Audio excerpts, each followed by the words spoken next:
ونفسي أفضل أنا جنبك وأنا معاك دايما كده وحشني وببقى مش عايزة أنا أمشي. Assalamualaikum warahmatullahi wabarakatuh. Kami daripada kelas pendidikan khas 2 akan mempersembahkan tugasan 3 bagi kursus TPIM 1022. Nama saya Umi Umaira. Nama saya Nur Halimah. Dan nama saya Naili Fatmin. Jadi pada kali ini kami akan membentangkan tentang isu keruntuhan akhlak iaitu sumbang mahram. Jadi sebelum itu kita perlulah mengetahui apakah itu sumbang mahram.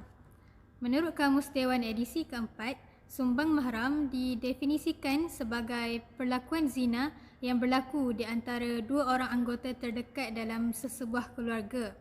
Misalnya antara ayah dengan anak perempuan atau abang dengan adik perempuan dan sebagainya.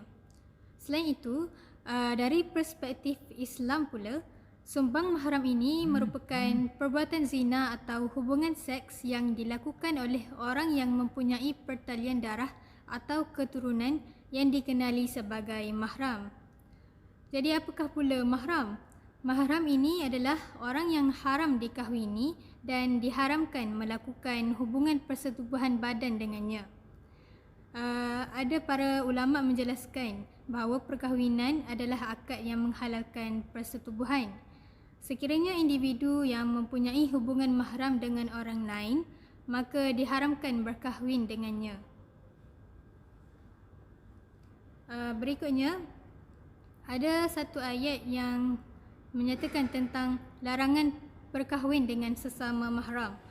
Allah Subhanahu Wa Taala berfirman dalam surah An-Nisa ayat 23 yang bermaksud diharamkan kepada kamu berkahwin dengan perempuan-perempuan yang berikut: ibu-ibu kamu dan anak-anak kamu dan saudara-saudara kamu dan saudara-saudara bapa kamu dan saudara-saudara ibu kamu dan anak-anak saudara kamu yang lelaki dan anak-anak saudara kamu yang perempuan dan ibu-ibu kamu yang telah menyusukan kamu dan saudara-saudara susuan kamu dan ibu-ibu isteri kamu dan anak-anak tiri yang dalam pemeliharaan kamu dari isteri-isteri yang kamu telah campuri.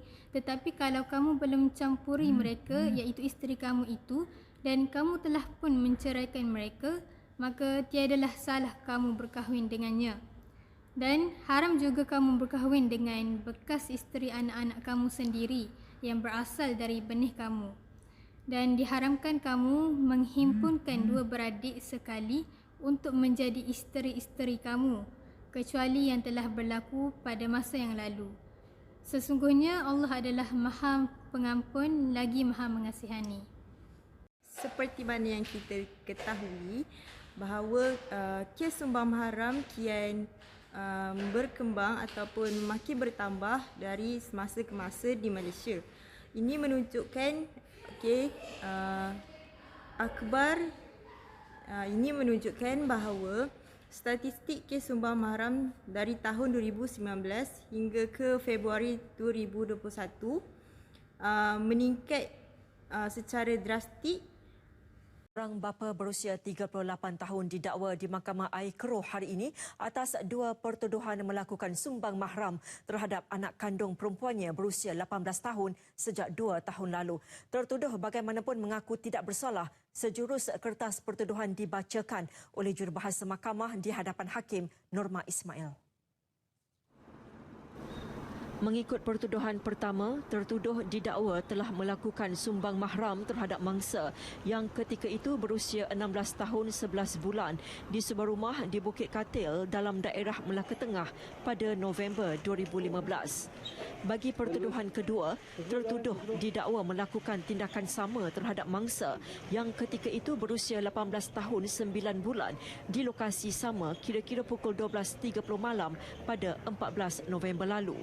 Bagi kedua-dua kesalahan itu, tertuduh yang tidak bekerja didakwa mengikut Seksyen 376A Kanun Keseksaan dan boleh dihukum mengikut Seksyen 376B/1 Akta Sama yang memperuntukkan hukuman penjara minimum 10 tahun dan maksimum 30 tahun dan hendaklah dikenakan sebatan jika sabit kesalahan. Terdahulu pendakwaan dikendalikan Timbalan Pendakwa Raya Muhammad Azri Zakaria tidak menawarkan sebarang jaminan kerana pertuduhan tersebut tidak boleh dijamin dan merupakan kesalahan serius.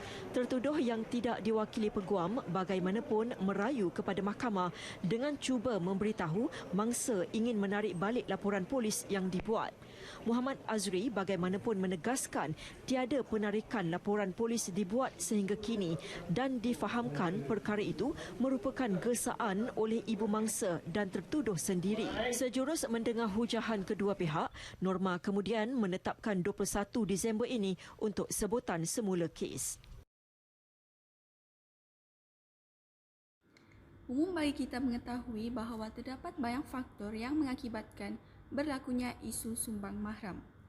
Baiklah, yang pertama ialah individu memiliki kelemahan akidah dan keimanan. Kelemahan akidah dan keimanan ini berpunca daripada sikap kejahilan terhadap ayat-ayat Allah Subhanahu Wa Taala, hukuman Allah Subhanahu Wa Taala serta tanggungjawab dan amanah terhadap Allah Subhanahu Wa Taala. Disebabkan individu memiliki kelemahan akidah dan keimanan, maka ia mengakibatkan individu tersebut gagal untuk mengawal nafsu. Ketundukan terhadap hawa nafsu menyebabkan individu tidak berfikir siapakah yang menjadi mangsa, sama ada anak sendiri, cucu sendiri atau sesiapa sahaja. Sabda Rasulullah sallallahu alaihi wasallam ialah hadis Abu Hurairah radhiyallahu anhu berkata bahawa Rasulullah sallallahu alaihi wasallam bersabda, tidak berzina seseorang penzina sedangkan ketika berzina itu dia masih beriman. Tidak mencuri seorang pencuri sedangkan ketika mencuri itu dia masih beriman. Tidak minum arak seorang peminum arak sedangkan ketika itu dia masih beriman. Melalui sabda Rasulullah sallallahu alaihi wasallam ini kita dapat membuktikan bahawa keimanan penting untuk seseorang individu agar tidak melakukan kesalahan-kesalahan di sisi agama seperti sumbang mahram. Baiklah, yang seterusnya adalah faktor yang kedua berkenaan dengan tahap ekonomi keluarga.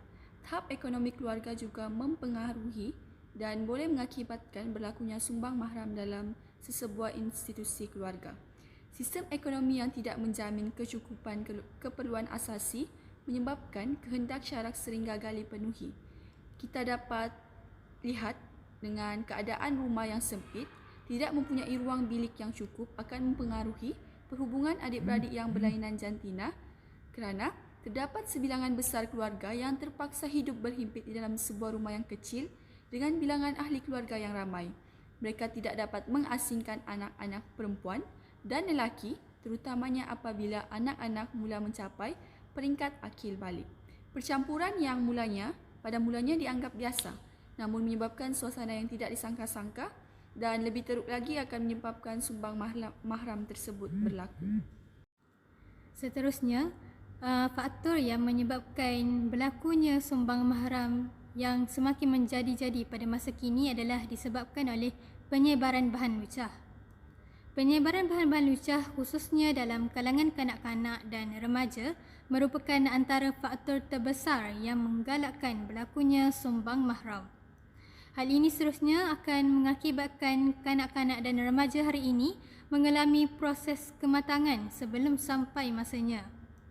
Penyebaran bahan lucah ini juga akan mengakibatkan nafsu golongan ini menjadi semakin melonjak-lonjak, namun tiada tempat yang sah bagi mereka melampiaskannya. Golongan ini juga akan memiliki perasaan ingin tahu dan mencuba sesuatu yang baru disebabkan terdedahnya dengan bahan-bahan lucah. Jadi, kegagalan untuk mengawal diri akan mengakibatkan golongan ini hilang pertimbangan dan melakukan dengan orang yang terdekat. Okey, seterusnya antara faktor yang terakhir yang menyebabkan berlakunya sumbang mahram ialah keruntuhan institusi keluarga, di mana ibu bapa tidak prihatin tentang anak-anak dan tidak menitik beratkan berkenaan dengan siapa anak-anak mereka berkawan dan bergaul. Apa yang mereka lakukan di rumah, sekolah, kolej ataupun universiti dan sebagainya. Isu sebegini kerap melanda pasangan ibu bapa yang sudah berpisah ataupun bercerai. Mereka tidak mengawal atau memantau anak-anak mereka sama ada di dalam atau di luar rumah kerana fokus utama mereka lebih kepada pekerjaan dan wang ringgit. Hal yang demikian mengakibatkan anak-anak terlibat dalam pergaulan yang tidak sihat dan mempengaruhi ke arah yang buruk. Selain itu, kesibukan dalam menjalankan tugas menyebabkan mereka tiada masa untuk pasangan dan anak-anak di samping sikap yang tidak bertanggungjawab terhadap keluarga. Ada juga sesetengah keadaan di mana ibu menyedari tentang apa yang terjadi tetapi tidak berdaya untuk menegahnya atas sebab-sebab tertentu. Seperti takutkan suami atau sedar tentang kesilapan dirinya yang telah mengabaikan keperluan suami dan anak-anaknya. Kemudian, kita sebagai umat Islam perlulah melaksanakan langkah-langkah bagi mengatasi isu sumbang mahram berpandukan penghayatan akhlak Rasulullah. Kita sedia maklum bahawa Rasulullah sallallahu alaihi wasallam merupakan contoh teladan yang terbaik bagi sekalian umat manusia. Akhlak Rasulullah dan sunnah baginda merupakan qudwah hasanah yang akan memberikan contoh yang sangat penting bagi umat Islam. Jadi, apabila kita dapat mengaplikasi akhlak dan sunnah Rasulullah sallallahu alaihi wasallam dalam rutin kehidupan, pasti kita akan sentiasa terdorong melakukan yang ma'ruf dan meninggalkan kemungkaran. Oleh itu, kita perlulah melaksanakan langkah-langkah yang berkesan untuk membendung isu sumbang mahram yang semakin berleluasa pada masa kini. Baiklah, seterusnya langkah-langkah bagi mengatasi sumbang mahram dari segi aspek ibadah iaitu peranan ahli keluarga. Yang pertama, ibu bapa perlu memberikan didikan agama kepada anak-anak. Hal yang demikian kerana ibu bapa merupakan contoh yang terdekat kepada anak-anak. Oleh itu, segala rukun dan halal haram dalam agama perlu didedahkan kepada anak sejak dari kecil. Hadis Rasulullah sallallahu alaihi wasallam yang diriwayatkan daripada datuk kepada Amru bin Shuaib radhiyallahu an berkata bahawa Rasulullah sallallahu alaihi wasallam bersabda, "Suruhlah anak-anakmu mendirikan solat ketika mereka berumur 7 tahun dan pukulan mereka jika meninggalkannya ketika berumur 10 tahun, serta pisahkan tempat tidur mereka antara lelaki dan perempuan." Riwayat Abu Daud. Seterusnya, kita akan teruskan dengan aspek akhlak. Daripada aspek akhlak, kita hendaklah menjaga batas pergaulan antara ahli keluarga. Terdapat banyak aspek yang boleh dilakukan, perkara yang boleh dilakukan untuk menjaga batas pergaulan. Antaranya termasuklah juga dengan menjaga aurat antara ahli keluarga. Apakah yang dimaksudkan dengan aurat? Aurat berasal daripada perkataan Arab, iaitu aurah yang membawa maksud aib. Menurut istilah fiqh pula, aurat membawa maksud bahagian tubuh badan yang tidak boleh dilihat, wajib ditutup dan dilindungi daripada pandangan. Batasan aurat bagi individu adalah berbeza. Pertama, aurat anak perempuan dengan ibu bapanya dan adik-beradiknya yang haram untuk dikahwini adalah daripada pusat hingga ke lutut. Kedua, aurat anak lelaki dengan ibu bapanya dan adik-beradiknya yang haram dikahwini juga adalah daripada pusat hingga ke lutut. Dan ketiga, aurat perempuan dengan sepupu-sepupunya lelaki yang halal untuk dikahwini adalah seluruh tubuhnya kecuali muka dan tapak tangan. Dan yang terakhir, aurat adik ipar dengan abang ipar adalah seluruh tubuhnya kecuali muka dan tapak tangan. Tidak dapat dinafikan sekiranya seseorang mematuhi batasan aurat yang telah ditetapkan. Tentunya kita dapat mengelakkan daripada berlakunya sumbang mahram yang tidak diingini dalam sesebuah institusi keluarga. Seterusnya, daripada aspek akhlak juga dan menurut peranan masyarakat pula, dalam hidup bermasyarakat kita perlulah mengutamakan sikap prihatin terhadap orang sekeliling. Kita haruslah mengambil berat tentang apa yang berlaku di sekitar kita. Sebagai contoh, kita haruslah mengambil tahu apa yang berlaku terhadap jiran, seperti selalu bertanya kabar. Sekiranya kita mendapat tahu terdapat perkara-perkara yang tidak diingini berlaku ke atas jiran kita, kita haruslah mengambil berat terhadap mereka. Dan kemudian kita juga haruslah memberi teguran yang muhasabah jika berlaku sesuatu yang bertentangan dengan agama. Kita tidak boleh untuk mengendahkan sekiranya berlaku sesuatu yang bertentangan dengan agama.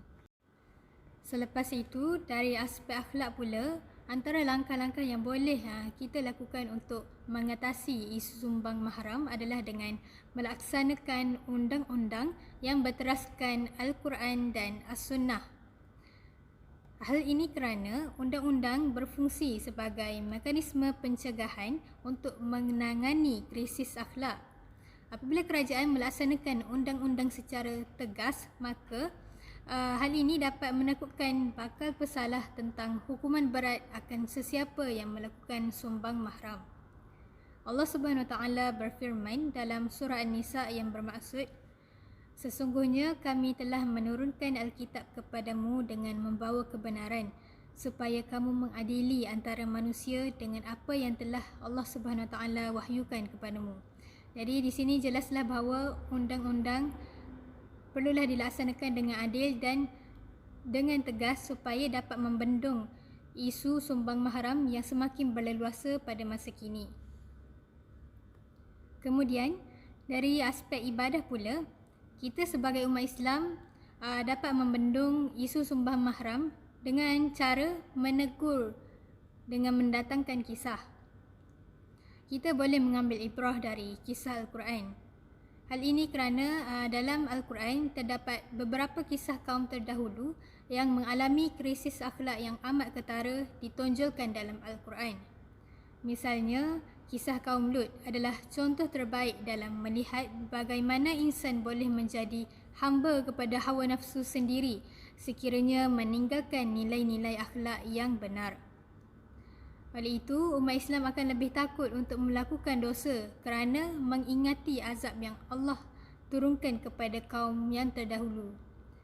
Jadi tegaslah di sini bahawa apabila kita sentiasa mentadabbur dan mengambil ibrah atau pengajaran daripada kisah yang telah berlaku pada kaum yang terdahulu, maka hal ini seterusnya akan memberikan kesedaran dan manusia ataupun masyarakat akan lebih takut untuk melakukan sesuatu perkara yang dimurkai oleh Allah Subhanahu Wa Taala. Sebagai contohnya, isu sumbang mahram ini.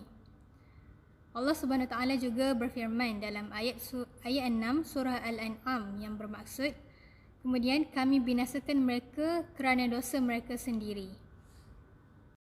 Baiklah, sebelum kami mengakhiri sesi pembentangan pada kali ini, umum bagi kita mengetahui bahawa terdapat banyak persoalan yang muncul dalam kalangan masyarakat berkenaan isu sumbang mahram. Oleh itu, kami akan teruskan sesi pembentangan pada kali ini dengan berkongsi berkenaan dengan beberapa persoalan yang sering timbul. Soalan yang pertama adalah, apakah impak yang terjadi sekiranya berlakunya sumbang mahram dalam sebuah keluarga? Sekiranya berlakunya sumbang mahram dalam sebuah keluarga, tentunya hubungan menjadi retak dan boleh menimbulkan masalah rumah tangga di antara suami isteri. Tentunya akan berlakunya perselisihan faham, pergaduhan antara suami isteri tentang perlakuan yang tidak diingini tersebut. Dan seterusnya akan membawa kepada perceraian. Bukan sahaja berlaku dalam kalangan, memberi impak dalam kalangan institusi keluarga tersebut, malahan juga akan memberi persepsi buruk dan menyebabkan maruah dan nama baik keluarga dipandang rendah di sisi masyarakat kerana telah melakukan sesuatu yang salah di sisi agama. Baiklah, kita bersambung kepada soalan yang kedua yang sering menjadi buah mulut masyarakat kini berkaitan dengan apakah inisiatif yang perlu pihak kerajaan ambil bagi membendung berlakunya sumbang mahram. Yang pertama, pihak kerajaan perlulah mengenakan undang-undang yang ketat terhadap pelaku. Sebagai contoh, pelakunya ialah antara bapa kandung dan melakukan sesuatu yang salah di sisi agama kepada anak perempuannya. Yang kedua, pihak kerajaan juga boleh menganjurkan kempen kesedaran dalam kalangan keluarga. Yang terakhir, mewujudkan satu tempat perlindungan kepada ahli keluarga yang berisiko untuk berlakunya sumbang mahram. Okey, sekian. Terima kasih. Itu sahaja daripada kami.